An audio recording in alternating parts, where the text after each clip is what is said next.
Hello जी, this is दैन welcome back to trade wiz YouTube channel. आज हम बात करेंगे हपको के बारे में। और हपको के स्टॉक काफ़ी दिन से 1 2 3 दिन से पंप हो रहा है, और वीकली चार्ट में भी देखें, मंथली चार्ट में भी देखें तो इसमें आपको पंप देखने को मिल रहा है। इसकी क्या वजह है वो देखेंगे, इसके रिजल्ट्स कैसे आए हैं वो भी देखेंगे, और इसकी इंट्रिंसिक वैल्यू क्या बनती है, प्रोजेक्शंस क्या बनती हैं विद एस्टिमेटेड, जो हमने एस्टिमेशंस लगाई हैं, एस्टिमेटेड इंट्रिंसिक वैल्यू क्या बनती है वो भी देखेंगे। तो सबसे पहले थोड़ा बहुत इसके रिजल्ट्स को देख लेते हैं। और अभी हपको ने 3 सितंबर 2025 को रिजल्ट्स पब्लिश किए हैं, जिसमें इसने ₹10 पर शेयर कैश डिविडेंड अनाउंस किया है। इसको इसकी प्राइस, करंट प्राइस से मल्टीप्लाई डिवाइड करें तो तकरीबन 178 मल्टीप्लाई बाय 100 अगर आप देखें तो तकरीबन तकरीबन आपको 7-8% की डिविडेंड यील्ड निकल के आती है, 7-8% की। तो मज़ीद अगर बात करें तो जो इसकी अनकंसोलिडेटेड स्टेटमेंट है ये मुझे कोई ख़ास नहीं लगी। अनकंसोलिडेटेड मतलब कि सोल सिर्फ हबको पावर प्लांट और इसके मतलब सब्सिडरीज वगैरह मिलाए बगैर इनकी क्या सोल परफॉर्मेंस है, उसमें हमें रेवेन्यू श्रिंक होता दिखा है, कॉस्ट भी इसी तरह ग्रॉस मार्जिन भी, ग्रॉस प्रॉफिट भी श्रिंक होते दिखे हैं, और आपका एट द एंड अर्निंग्स भी श्रिंक होती दिखी हैं। अब यहाँ तक तो आप लोग सोच रहे होंगे कि यार इसकी जो है अर्निंग्स वगैरह इतनी अच्छी नहीं आई, मार्जिन इतने अच्छे नहीं आए, प्रॉफिट भी मतलब इसका इन फ्यूचर प्रॉफिट हम क्या ही इसमें बनाएंगे क्योंकि इसकी अर्निंग्स ही टॉप लाइन से डिक्रीज हो रही हैं। लेकिन पिक्चर का दूसरा रुख हमने देखा ही नहीं है, क्योंकि हमने इसकी कंसोलिडेटेड स्टेटमेंट ही नहीं देखी, क्योंकि हबको सिर्फ एक पावर प्लांट नहीं है, ये एक पूरा ग्रुप है। इसके पास मेगा मोटर्स भी आ जाता है, इसका BYD का पोर्टफोलियो भी आ जाता है, सारी चीज़ें आ जाती हैं। तो अब सीधा सीधा हम चलते हैं अनकंसोलिडेटेड कैश फ्लोज पे। तो यहाँ पे अनकंसोलिडेटेड कैश फ्लोज भी ना इंक्रीज तो हुए हैं, लेकिन ये वर्किंग कैपिटल चेंजेस से इनका मेजर कैश आया है, जो कि मुझे समझ में नहीं आ रहा था कि क्यों आया, जब तक इनकी ट्रांसमिशन रिपोर्ट या इनकी किताब हमें देखने को नहीं मिलेगी, ये हमें चीज़ें नहीं पता लगेगी। नोट नंबर 34 जब भी आएगी हम देख लेंगे। तो cash flow from operating activities अगर हम देखें 42,489,772 मल्टीप्लाई बाय 1000 इसका निकल के आया है। अगेन ये पॉजिटिव है अगर सिर्फ अनकंसोलिडेटेड को देखें, लेकिन इसमें ये चीज़ देखने वाली है कि वर्किंग कैपिटल चेंजेस से क्या पैसा आया है, और ये एक्चुअल कैश कहाँ से आया है जो इसको इंक्रीज़ देखने को मिला इतना। क्योंकि यहाँ तक देखें तो यहाँ तक ये पिछले साल के मुताबिक ये नेगेटिव में जा रहा था, मतलब कम इसमें देखने को इंक्रीज़ देखने को मिल रहा था, डिक्लाइन ओवरऑल देखने को मिल रहा था, लेकिन सिर्फ इसकी वजह से ये इंक्रीज़ देखने को मिला है। तो यहाँ तक तो चीज़ें नॉर्मल हैं, मतलब सच मीडियोकर रिजल्ट्स ही हमें लग रहे हैं। लेकिन असल गेम तब स्टार्ट होती है जब हम इसकी कंसोलिडेटेड P&L स्टेटमेंट देखते हैं। अब कंसोलिडेटेड P&L स्टेटमेंट में भी यू कैन सी के इसकी जो अर्निंग्स हैं वो कम आई हैं, इसकी जो रेवेन्यू है वो भी कम जनरेट हुआ है, कॉस्ट ऑफ रेवेन्यू भी कम हुई है, ग्रॉस मार्जिन भी कम हुए हैं, एट द एंड इसकी अर्निंग भी कम निकल के आई है। अब जो इंटरेस्टिंग चीज़ है वो इसके कैश फ्लोज में है। तो हाउएवर इसकी अर्निंग कम आई है, लेकिन जो इसका ऑपरेटिंग कैश फ्लो है ना, वो बड़ा सिग्निफिकेंट उसमें इंक्रीज देखने को मिला है। अब उसकी वजह हो सकता है कि इसके पास इंटरेस्ट जो मार्कअप है वो इसको कम देना पड़ रहा है, जाहिर सी बात है, आपके इंटरेस्ट रेट कम हो रहे हैं तो इसको कम सूद वगैरह देना पड़ रहा है। और यहाँ पे भी ना एक 39 वाला नंबर नोट पे ना वर्किंग कैपिटल चेंजेस देखने को आपको मिल रहे हैं। अब ये जो है ये हमें देखना होगा जब इसकी किताब आएगी कि ये क्यों देखने को मिल रहा है, जो आपकी अनकंसोलिडेटेड स्टेटमेंट में भी कैश फ्लो में इजाफा कर रहा है, कंसोलिडेटेड में भी कैश फ्लो में इजाफा कर रहा है। तो ये हमें देखना होगा जब इसकी किताब आएगी। तो ओवरऑल जो इसका पोर्टफोलियो है, मतलब जो इसका प्रॉफिट है, अगर तो ये इसी तरह मेंटेन रहता है तो हम उसके मुताबिक इसकी इंट्रिंसिक वैल्यू निकालते हैं। तो अगर करेंटली सिर्फ हम इसकी अनकंसोलिडेटेड की इंट्रिंसिक वैल्यू निकालने की कोशिश करें ना, तो सिंपल सिंपल इसका कैश फ्लो पकड़ेंगे, इसके टोटल नंबर ऑफ शेयर्स पकड़ेंगे और अपने कैलकुलेटर में डाल देंगे।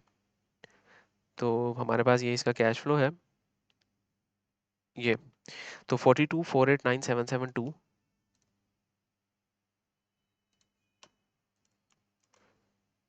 42,789,772 मल्टीप्लाई बाय 1000। तो इसके मुताबिक जो इसका इंट्रिंसिक वैल्यू निकल के आती है ना, वो 250 निकल के आती है।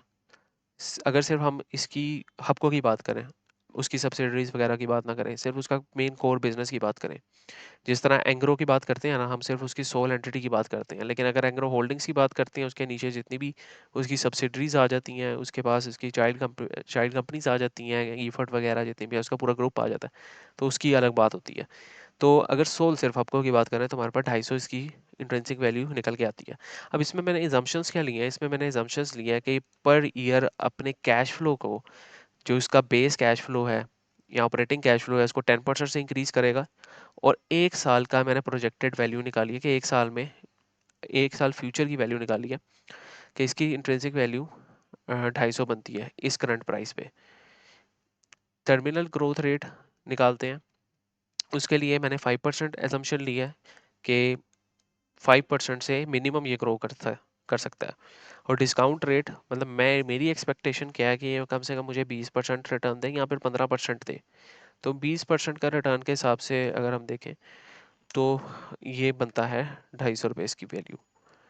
अब हम कैलकुलेट करते हैं रिगार्डिंग इट्स ऑपरेटिंग प्रॉफिट्स और नेट ऑपरेटिंग कैश फ्लो, जो इसकी कंसोलिडेटेड में है, वो है 78760833।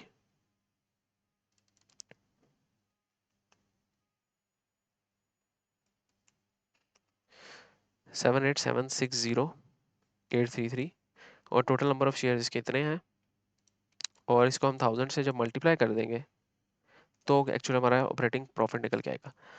तो यहाँ पर इसके मुताबिक वही सेम assumptions के मुताबिक मेरे पास जो वैल्यू बनती है वो 450 की निकल के आती है। अगर मैं सिर्फ पूरे हबको के ग्रुप की बात करूँ तो 450 इसकी वैल्यू निकल के आती है, और 250 हमारी तब निकल के आती थी जब हम एज सोल एंटिटी हबको की सिर्फ बात करते हैं। तो ऑल्दो रिजल्ट्स इसके अच्छे आए हैं, हम ऑपरेटिंग कैश फ्लो भी इसका ग्रो किया है अगर एज अ होल हबको की पूरी बात करें। तो इसको देखते हैं कि अच्छा इसमें ये जो है ये सारा मैं डिस्कस कर रहा हूँ इन्वेस्टिंग पॉइंट ऑफ व्यू से। और इसमें एक चीज़ मैं आप लोगों के लिए छोड़ रहा हूँ जो आप लोगों ने खुद देखनी है, वो ये है कि इसका ये कैपिटल वर्किंग कैपिटल चेंजेस कहाँ से आए हैं। ये वर्किंग कैपिटल चेंजेस बहुत इंपॉर्टेंट है क्योंकि ये मेन रोल अदा कर रहे हैं आपके पास इसके कैश फ्लोज में इंक्रीज होने के। अगर ये ना होते तो इसका कैश फ्लो नेगेटिव में होता। तो ये बस आप लोगों ने देखना है और कमेंट्स में आप लोग बता सकते हैं। मजीद अगर इसके टेक्निकल पॉइंट ऑफ व्यू की बात करें तो अभी रिसेंटली अगर वीकली चार्ट को हम ओपन करें और इसमें हम अपना फेवरेट इंडिकेटर आरएसआई भी लगा लेते हैं, तो ऑपरेटिंग कैश फ्लो की इसकी बात करें, सॉरी चार्ट की इसकी बात करें, तो जैसे ही इसने एक डिप लिया था यहाँ पर इसमें वॉल्यूम का एक स्पाइक देखने को मिला था। और अगर सिर्फ सिंपल टेक्निकल्स की बात करें तो ये जो डिप था इसका, ये तकरीबन 50% का इसका डिप था। तकरीबन 50% ये रिट्रेस कर चुका था और वहीं से इसने बाउंस लिया। और ये चीज़ हमने अपने प्रीमियम ग्रुप में भी बताई थी, जो कि आप अगर आप लोग ज्वाइन करना चाहते हैं, आप लोगों के लिए बेनिफिशियल है, आप ज्वाइन कर सकते हैं इस नंबर पे कांटेक्ट करके। और बाय द वे हम इस तरह की इन्वेस्टमेंट डिस्कशंस वहाँ पे करते रहते हैं और स्विंग कॉल्स भी बेस्ड ऑन दिस देते हैं। जो टेक्निकल्स की सिंपल बात करें तो अगर हम इसको सिंपल कंसोलिडेशन बॉक्स भी समझें तो जो इसका कम से कम टारगेट्स निकल के आते हैं इसके मैग्नीट्यूड को मार्क करके वो 220 के निकल के आते हैं। और अगर तो हम इसको एज अ ABCD पैटर्न समझें लाइक दिस, अगर सिर्फ हम इसको एज अ ABCD पैटर्न की प्रोजेक्शंस के हिसाब से देखें ना, तो जो इसकी प्रोजेक्शंस निकल के आती हैं ना वो तकरीबन 220 की निकल के आती हैं। और सॉरी 204 की निकल के आती हैं। मतलब कि एक प्रोजेक्शन हमारे पास 204 रुपये की है और दूसरी प्रोजेक्शन हमारे पास यहाँ पर तकरीबन 222 रुपये की है। 204 की प्रोजेक्शन हमारे पास ABCD पैटर्न के या बुलिश फ्लैग पैटर्न के तौर पे निकल के आती है, और 222 रुपये की प्रोजेक्शन हमारे पास अ, जो कंसोलिडेशन बॉक्स है उसके ब्रेकआउट की निकल के आती है। और 250 की प्रोजेक्शन हमारे पास हमारे इंट्रिंसिक वैल्यू कैलकुलेटर ने बताई है। तो टेक्निकल सेटअप में अगर देखें तो we are still expecting 20 to 40-50% of gains in Hubco in coming some year in coming year 2026 या फिर ये सारी चीज़ें। तो वंस अगर आपको आपको मज़ीद रिजेक्शन पे मिल रहे हैं 160s की रेंज में, तो आप इसको एक्यूमुलेट कर सकते हैं, टारगेट्स रख सकते हैं। हाँ, ये वीकली चार्ट है, इसको प्ले आउट होने में टाइम लगेगा, ये नहीं कि कल ही छत फाड़ के ऊपर निकल आएगा, इस तरह नहीं है, आपको सब्र करना पड़ेगा। आरएसआई की बात करें, कोई डाइवर्जेंस हमारे पास मौजूद नहीं है। जब भी ये हाई लगाया था, जैसे इसने ये हाई लगाया था, इसने यहाँ पर माइनर सी एक डाइवर्जेंस भी क्रिएट की थी। अगर हम यहाँ पे एग्जैक्टली यहाँ से देखें ना, इस पॉइंट से ये डाउनवर्ड्स, इसने माइनर डाइवर्जेंस भी क्रिएट की थी, लेकिन इस पॉइंट पे अभी कोई डाइवर्जेंस क्रिएट नहीं हुई और ये टारगेट्स इजी टू अचीव मुझे लगते हैं according to the technicals, my intrinsic value calculator and company की फ्यूचर आउटलुक को देखकर, इसकी रेवेन्यूज़ वगैरह और सेल्स वगैरह देखकर। तो आपके एंड पे सिर्फ एक काम है जो आपने खुद रिसर्च करनी है और उसकी बेस पे आपने डिसीजन लेना है कि इसके वर्किंग कैपिटल चेंजेस क्या हैं और ये क्यों इसमें देखने को मिला, जिसकी वजह से इसके कैश में बहुत ज़्यादा इंक्रीज देखने को मिल रहा है। तो ये चीज़ मैं आपके एंड पे छोड़ता हूँ ताकि आप लोग भी कुछ ना कुछ ये आपकी इस तरह से असाइनमेंट समझ लें।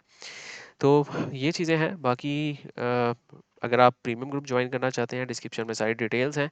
फ्री ग्रुप है हमारे पास, वहाँ पे सिंपल डिस्कशन कर सकते हैं, वहाँ पे कॉल्स वगैरह नहीं ली जाती और ये इनसाइट्स भी नहीं शेयर की जाती।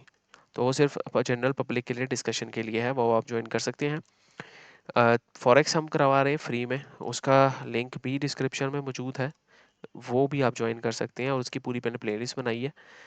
वो भी आप देख सकते हैं कि हमने फॉरेक्स ट्रेडिंग कैसे करनी है और मेरे फ्री सिग्नल्स को आपने किस तरह फॉलो करना है और कौन सा आपने ब्रोकर यूज़ करना है।